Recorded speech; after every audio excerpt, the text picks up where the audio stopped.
Hari Om, Om Shanti. Greetings to all the spiritual seekers.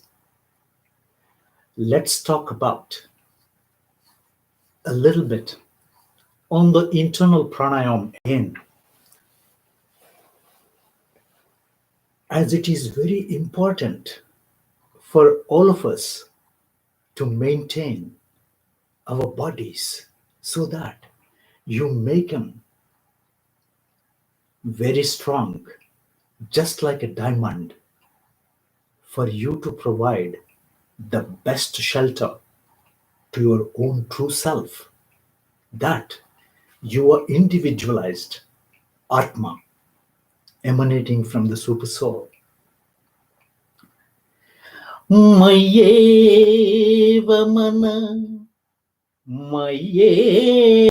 mana adhatsya mayi buddhim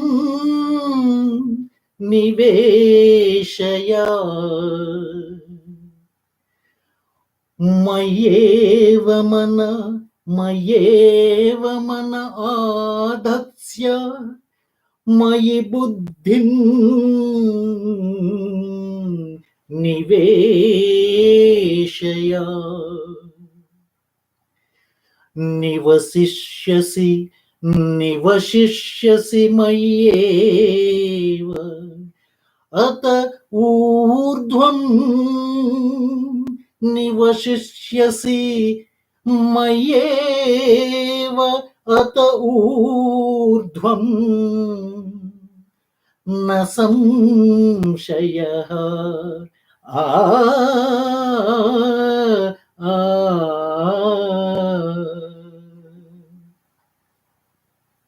Just to recap on the internal pranayam, herein Lord Krishna uses the word ata urdhvam.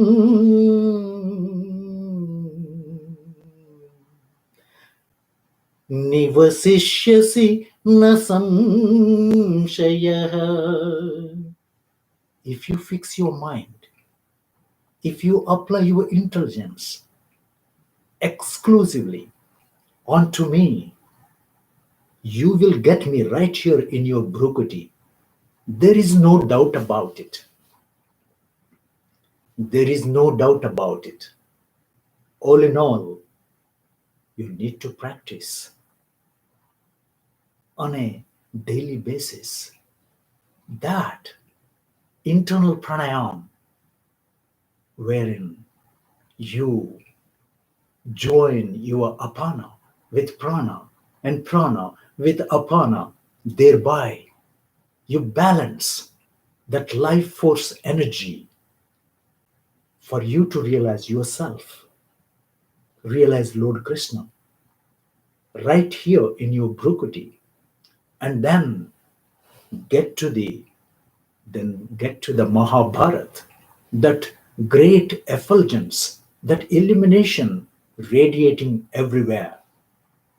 That's the main goal. But you see, what happens to our mind, our desires, our senses?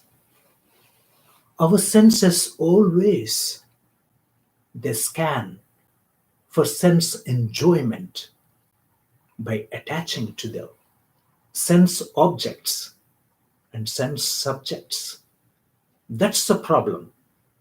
That is the problem.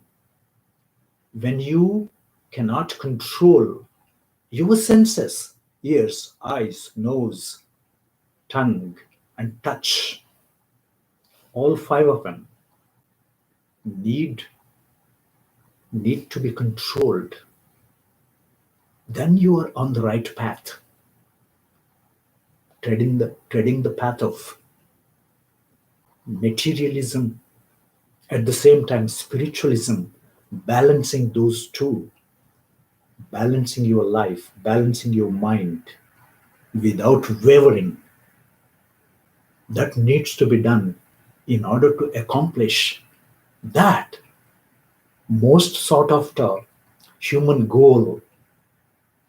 Make use of this opportunity so that you accomplish and experience that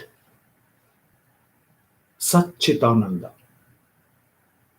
that eternal existence, awareness, and bliss, that triad which emanates from the universal consciousness, the super consciousness of the Lord. That's the main goal, as all of you know. So how do you control your senses so that they do not run like wild horses? When they run like wild horses, that means you do not have any control using your brain, your mind. If your mind is also following suit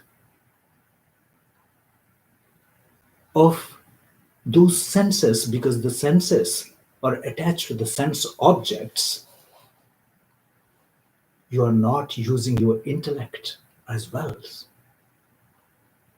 Use your intelligence in order to control your mind, thereby controlling your senses, not to run after the sense objects for sensual gratification.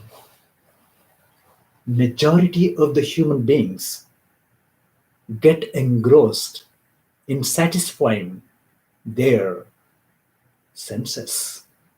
That is the biggest mistake. That's how we get into this unending cycle of samsara, full of miseries and dualities. So, Lord Krishna embedded this message in a couple of shlokas, wherein how various animals, including an elephant, a moth, a deer,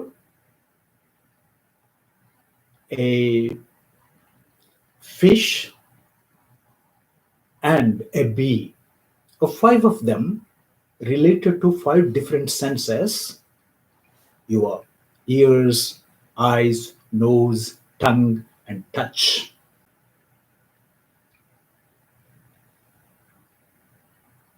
Our attention, when gets focused on these five different senses, because they're running wildly just like horses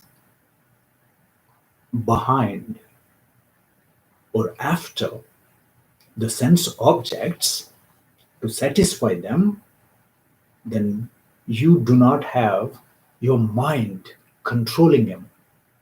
That's the main problem. So, Kuranga Patanga Matanga Brungamina Hataha Panchabhireva Pancha Kuranga Kuranga Patanga Brungamina Hataha Panchabhireva Pancha Ekahi Pramadisa Ekahi Pramadisa Katham Nahanyate Yasevate Panchabhi Reva Pancha Ekahi Pramadisa Katham Nahanyate Vasevate Panchabhi Reva Pancha. Ah, ah, ah, all these animals, fish, insect, bee, etc., that I just mentioned. For example, when you take a deer, it gets lured by the hunter by his music. If he plays a tune on the flute, that deer becomes very weak. It gets attracted highly by that music. It pays attention, 100% attention with its ears, and then forgets about everything. Thereby, the hunter takes advantage of that and he kills. Only one sense it's weak in. All the other senses, they're very attentive. As you can see, a deer while drinking water, it's so attentive of the lurking dangers. It takes a sip and then looks around in all directions in a repetitious process until it quenches its thirst and gets out of that area, that pond, water pond, safely. It's nimble and very active, but still it falls prey when it pays attention to the music. 100%. That's a weakness. Only one weakness, though. All the other four also have just one weakness. But you see, when a, a moth gets attracted by light or a shape, bright light, it goes in there and then because of the heat, it gets killed, it gets burned.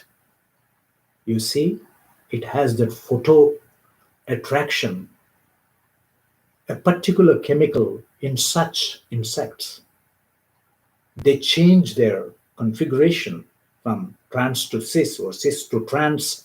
That's how they get attracted by the light and lose their life. Again, only one sense, that is the eyes, the sight of those insects gets into danger. And then third one, matanga, referring to an animal that is huge, an elephant.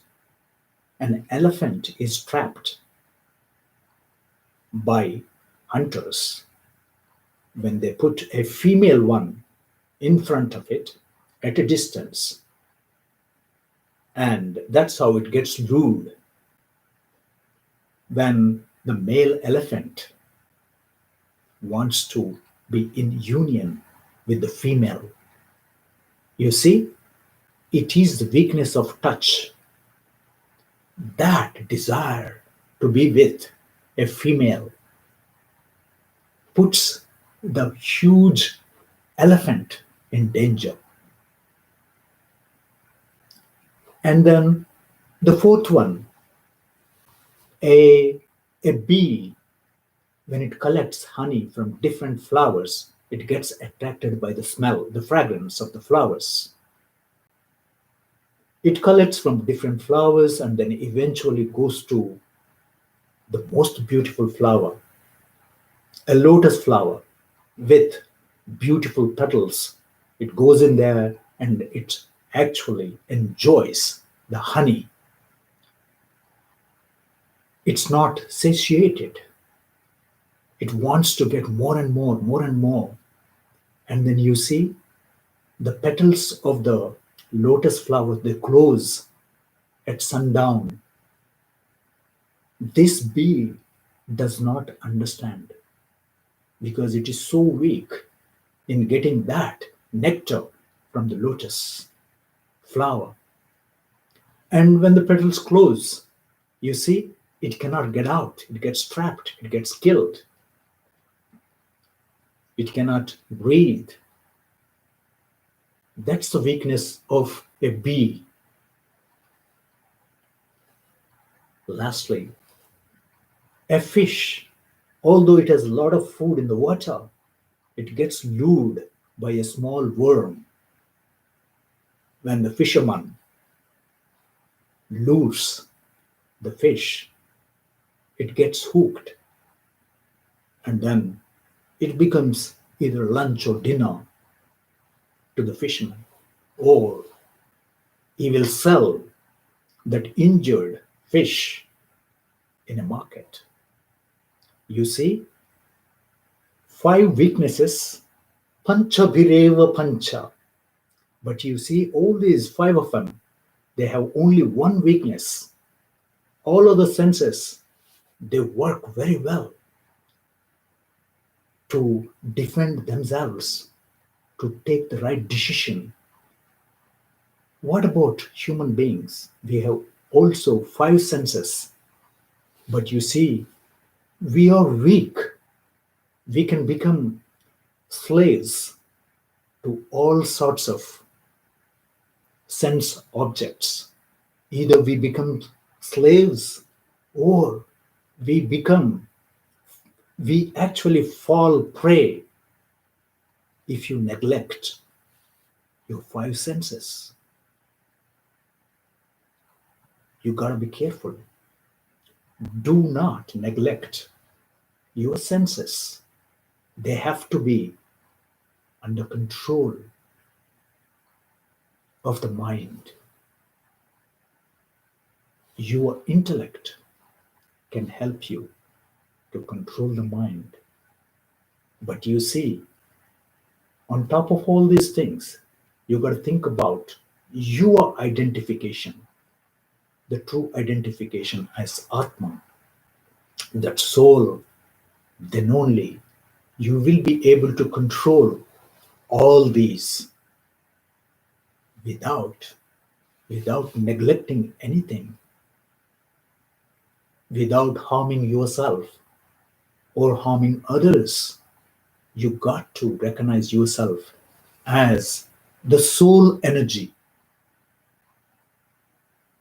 Then only with unwavering mind and using that intelligence, you can be treated as an enlightened human being. Indriyanam hi, Indriyanam hi charatam, Indriyanam hi charatam,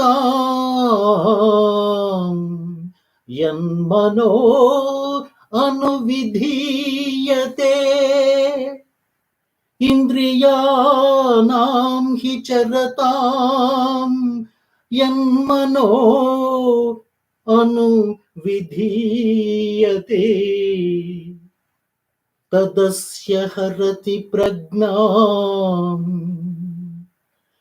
Tadasya harati pragnam, Vayurnava mimambhasi, Tadasya harati pragnam, Vayurnava mivambhasi.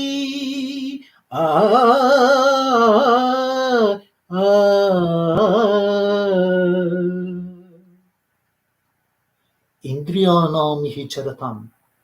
Our five senses, they are the ones that run after the sense objects for them to be satiated, satisfied.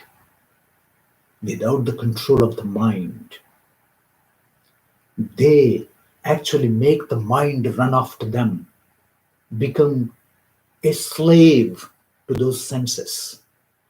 Indriyanam hi charatam, Yanmano anuvidhiyate. That's how your mind gets engrossed, gets engaged. along with the senses to enjoy the sense objects and subjects. तदस्य हरति प्रज्ञाम् तदस्य हरति प्रज्ञाम् वायुर्नाव मिवाम्भसि. It is just like a boat gets capsized on the waters when a strong wind blows. That's how your intelligence also gets lost. You will be perplexed. You are covered with ignorance and you lose your mind, intelligence, and the discriminatory power of your intelligence. Once that is lost, you are perished. That means you will revolve in this sansar, this unending sansar, full of miseries. And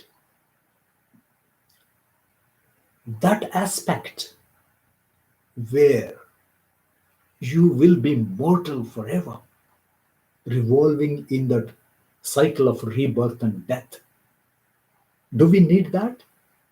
No, we don't. We need to get to that Paramatman, realizing yourself as part and parcel of that Paramatman. So, put your senses under control using your mind and applying your intelligence. This is very important. I hope that you learned something from this divine production, from the reflection of Lord Krishna's shlokas, those 3 shlokas that we uttered in this divine session, especially about the senses, mind, intellect, and your soul. Hari Om. Krishnam Vande Jagadgurum. Swasti.